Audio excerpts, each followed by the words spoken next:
और कैसे आपको अपने भाग्य को जगाना है। आपने कैसे अपने भाग्य रेखा को जगाने का एक उपाय बताऊंगी आपको। अगर आपने वो उपाय कर लिया तो आपकी सोई हुई भाग्य रेखा जाग जाएगी। आपको पता ही है ना भाग्य रेखा कहाँ पर होती है हमारे हाथ में। लेडीज का तो लेफ्ट हैंड देखते हैं, जेंट्स का जो है राइट हैंड देखते हैं। और भाग्य रेखा देखिए यहाँ पर हमारी भाग्य रेखा जो है हमारी जारी होती है।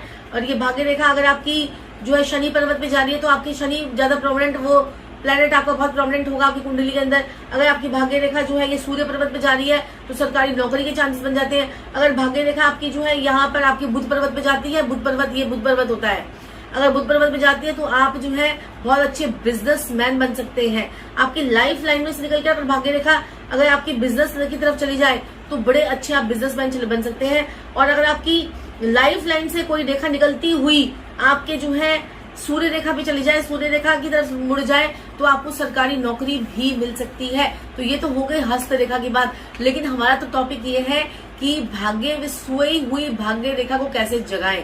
सोई हुई भाग्य रेखा को जगाने के लिए जो है आपको मैं आज बड़े अचूक उपाय बताऊंगी। आपको पता है गाय गौ माता जो होती है वो चलता फिरता एक मंदिर होती है।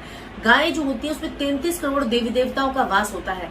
तो आप अगर आपके कोई भी ग्रह खराब है तो आप गौ माता का उपाय कर लेते हो, क्योंकि हम बार बार मंदिर नहीं भाग सकते, हम बड़े अपने जीवन में व्यस्त होते हैं। आप सुबह सुबह आपको गौ माता तो कहीं पर भी आपको दिख जाएगी, चलता फिरता मंदिर है गौ माता। तो आपने क्या करना है कि आपने ऐसे उपाय कौन से करने हैं जिससे गौ माता भी खुश हो जाए और आपके ग्रह भी ठीक हो जाए। अगर आप गाय को हरा चरा खिलाते हैं तो आपके 9 ग्रह शांत हो जाते हैं। और अगर वो काली गाय को खिला दे तो सोने पे सुहागा। तो आपके 9 नवग्रहों को आप पूजन कर लीजिए, हवन कर लीजिए, या काली गाय को अपने वजन के बराबर हरा चारा खिला दीजिए, एक बराबर है। और दूसरी चीज, कोई भी काम अगर आपका अटका हुआ है, आपको कोई भी काम अटका हुआ है, कोई काम पूरा ही नहीं हो रहा, तो आप जो है गाय के पास जाकर उसके कान में अपनी वो बात बोल दें जो काम आपकी अटकी हुई है, प्रमोशन, जॉब, पैसा, सक्सेस और जो है बीमारी, कान में बस इतना सब बोल दे। ऐसे नहीं कि मेरी बीमारी ठीक हो जाए, हो जाए, इतने में तो गाय आपके पीछे पड़ जाएगी। और सिंग मार दिया तो फिर और देने पड़ जाएंगे। तो आपको क्या करना है, सिर्फ और सिर्फ उसके पास हल्का जाके सक्सेस, उसके पास जाके प्रमोशन, उसके कान के पास जाके धीरे से ये आप बोल दीजिए आपको। लेकिन आपको ये बातें किसी को बतानी नहीं होती है। आप जो ये उपाय कर रहे हैं ये आपको किसी को बताने नहीं। अगर आप उपाय बताते हैं या आपको कोई टोक लगा देता है तो आपको क्या होता है कि इन उपायों का असर उतना नहीं आ पाता है। गाय की आपको पता ही कि कुबड़ निकला होता है, कुबड़ जो गाय का कुबड़ होता है उसमें सूर्य केतु मणि होती है। मैं आपको पहले बता चुकी हूँ बात। सूर्य केतु नाड़ी होती है जिसको पूजा करने से, जिसके ऊपर हाथ लगाने से आपकी समस्त बीमारियां, उस कुबड़ पे हाथ लगाने से आपकी समस्त बीमारियां, आपकी परेशानियां खत्म होती हैं, आपके जीवन में जोश आता है, आपको एनर्जी मिलती है। गाय तो कहते हैं कि चलता फिरता शुक्र है।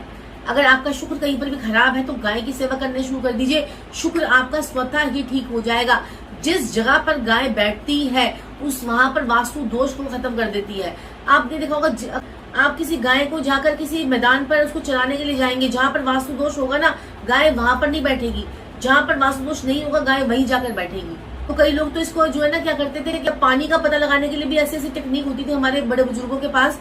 तो पानी की टेक्निक का भी पता लगा लेते थे कि कहाँ पर गाय जाकर बैठेगी, वहां से खोदना शुरू करते थे, फिर पानी निकलता था। गौ माता की जो एक आंख होती है, उसकी एक आंख में सूर्य और एक आंख में चंद्रमा होता है। उसके पैरों में, उसके खुर में नाग देवता का वास होता है। अब हमने क्या करना है कि सोई हुई किस्मत को कैसे जगाना है। आपने थोड़ा सा गुड़ लेना है, अपनी दोनों हथेलियों पर रखना है। गुड़ को अपनी थोड़ी दोनों हथेलियों पर रखे और क्या कहते हैं कि यहाँ पर अपने गुड़ को रखें और गाय को इस प्रकार से चाटने के लिए दे दें। जितनी बार उसकी जीभ आपके हाथ पर लगेगी और टच होगा आपका हाथ, आपकी भाग्य रेखा चमकने लग जाएगी। नहीं ये विश्वास तो करके देखें, नहीं हो रहा है विश्वास तो करके देखें। भाग्य रेखा न चमक गई तो बताना।